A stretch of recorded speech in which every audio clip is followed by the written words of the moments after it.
కేవలం 7,999K up to 10 kgs వరకు బరువు తగ్గి అధిక బరువు నుంచి వచ్చే ప్రధాన సమస్యలను దూరం చేసుకోండి.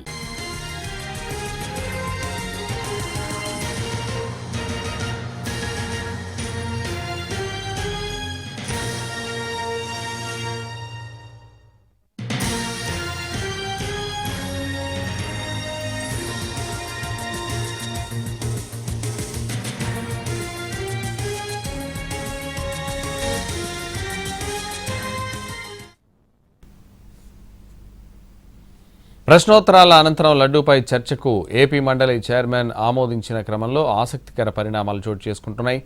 ఏపీ శాసనమండలి చైర్మన్ మోషేన్ రాజుపై అవిశ్వాసం పెట్టే యోచనలో వైసీపీకి రాజీనామా చేసిన ఎమ్మెల్సీలున్నారు. ఎమ్మెల్సీ పదవికి రాజీనామా చేసిన మండలి చైర్మన్ ఇంతవరకు ఆమోదించలేదు. దాంతో చైర్మన్ తీరుకు నిరసనగా అవిశ్వాసం పెట్టాలని భావిస్తున్నారు ఎమ్మెల్సీలు. అవిశ్వాసానికి ఇతర కూటమి ఎమ్మెల్సీలు మద్దతు ఇచ్చే అవకాశం ఉన్నట్లు తెలుస్తోంది.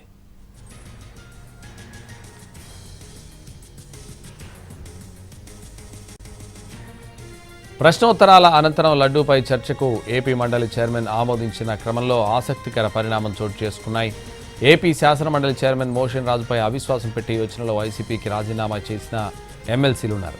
ఎమ్మెల్సీ పదవికి రాజీనామా చేసిన మండలి చైర్మన్ ఇంతవరకు ఆమోదించలేదు. దీంతో చైర్మన్ తీరుకు నిరసనగా అవిశ్వాసం పెట్టాలని భావిస్తున్నారు ఎమ్మెల్సీలు. అవిశ్వాసానికి ఇతర కూటమి ఎమ్మెల్సీలు మద్దతు ఇచ్చే అవకాశం ఉన్నట్లు తెలుస్తోంది. ఇదే విషయానికి సంబంధించి మరింత సమాచారం మా ప్రతినిధి సురేష్ లైవ్లో అందిస్తారు. సురేష్. సంతోష్, ఏదైతే ఇవాళ మండలిలో ఆసక్తికర పరిణామాలు చోటు చేసుకుంటున్నాయి. గత 2 వారాలుగా లడ్డూ అంశానికి సంబంధించి మండలిలో చర్చించాలని కోరుతున్న వైసీపీని ఎట్టకేలకు ఇవాళ చైర్మన్ ఆమోదంతో మరికొద్దిసేపట్లో లడ్డూ అంశంపై చర్చ జరగబోతుంది. అయితే ఇదే సమయంలో వైసీపీకి సంబంధించి రాజీనామా చేసిన ఎమ్మెల్యేలు ప్రస్తుతం చైర్మన్ దగ్గర వారి రాజీనామాలు ఆమోదించక ప్రస్తుతం పెండింగ్ లో ఉన్న పరిస్థితుల నేపథ్యంలో ఏదైతే గత సంవత్సరానికి పైగా తాము రాజీనామా చేసినప్పటికీ చైర్మన్ ఇంతవరకు తమ రాజీనామాల విషయంలో ఎటువంటి నిర్ణయం తీసుకోపోవటానికి నిరసనగా వైసీపీకి సంబంధించిన రాజీనామా చేసిన ఎమ్మెల్యేలు ఆయనపై అవిశ్వాసాన్ని మూచేసేందుకు సిద్ధమవుతున్నారని సమాచారం అందుతా ఉంది. ఏదైతే అటు తెలుగుదేశం పార్టీతో పాటు జనసేన, బీజేపీకి సంబంధించి ఇప్పటికే రాజీనామా చేసిన పలువురు ఎమ్మెల్సీలు అటు జనసేనతో పాటు బీజేపీ పార్టీలోకి కూడా చేరారు.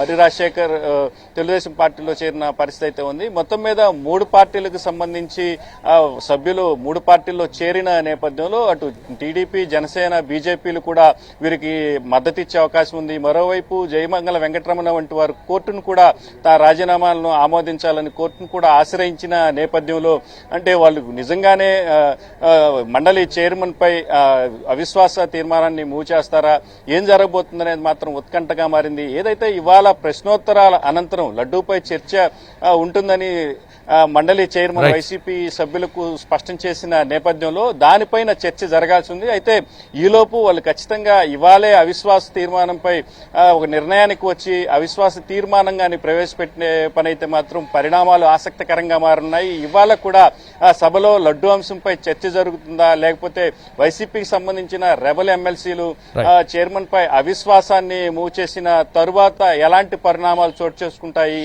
అటు తెలుగుదేశం పార్టీ, జనసేన, బీజేపీ పార్టీల స్పందన ఎలా ఉంటుంది, దీన్ని వైసీపీ ఎలా రిసీవ్ చేసుకుంటున్నది మాత్రం ఆసక్తికరంగా మారింది. ఇప్పటికే లడ్డూ అంశంపై చర్చించాలని వైసీపీ పెద్ద ఎత్తున ఆందోళన చేసిన నేపథ్యంలో ఇవాళ వైసీపీ రెబల్ ఎమ్మెల్సీలు మాత్రం చైర్మన్ పై అవిశ్వాసాన్ని మూవ్ చేస్తే మాత్రం సభలో తీవ్ర గందరగోళం చెలరేగే అవకాశం అయితే స్పష్టంగా కనిపిస్తుంది. Santosh. Right, thank you Suresh.